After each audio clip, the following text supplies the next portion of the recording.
So that was bad defending by United. The second goal. I've got no complaints about their second goal. But their first goal shouldn't have counted because it was a foul on Cunha.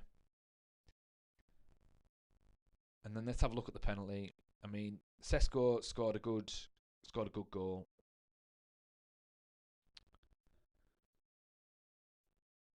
I mean, that's a clear red card. It's not even playing the ball and he just drags him back. And then it was a good save. This is insane. Absolutely insane.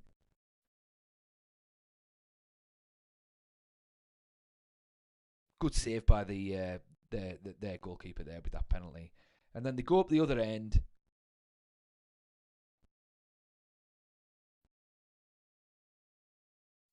And then Lado scores a good goal. Maybe goalkeeper should have done better, but it is what it is. We never look like scoring anyway. This is absolutely shocking. It really is.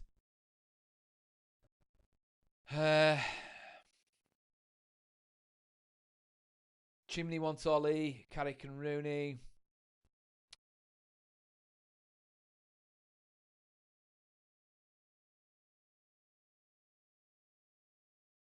Nico says playing Maguire in high line is a recipe for disaster.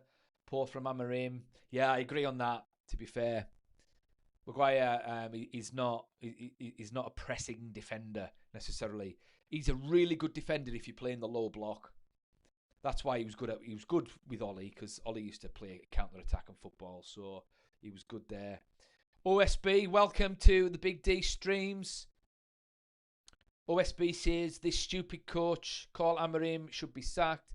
How can he sit there and think he can use the stars from all over the world under his management to play Bruno style? He can't play match without Bruno Fernandes. I'm not sure what you mean there, OSB. How can he sit there and think he can use the stars from all over the world under his management to play Bruno style? I'm not sure what you mean there, pal. You might need to sort of elaborate on that.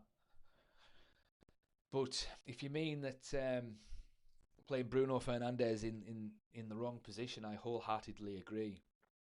Morgan Scottson says, who is Man United's next manager? Well, that's what we've been discussing, Morgan. We don't know. I mean, it's wishful thinking for Zidane. I think he's the only manager that could get a tune out of this team, but he's not going to come to this poison chalice.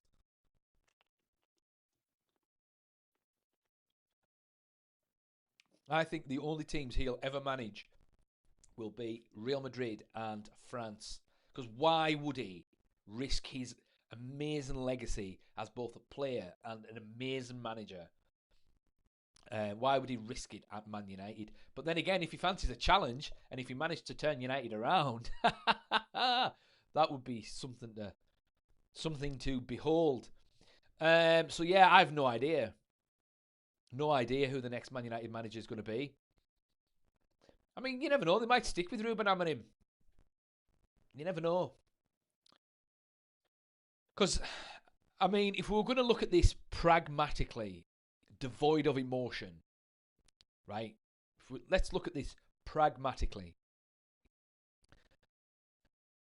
Brentford, their first goal should have been ruled out for a foul on Cunha. And is Collins their captain? Either way, their defender should have been sent off. So they'd have been down to 10 men. And those two decisions would have changed the result of this game today. And that might have been 3 points for Man United. So if this was a one-off, this would have been brushed under the carpet and Amorim would have had a moan to the press and that would have been that. But the fact that he's on borrowed time now, Ruben Amorim, then it might make it different.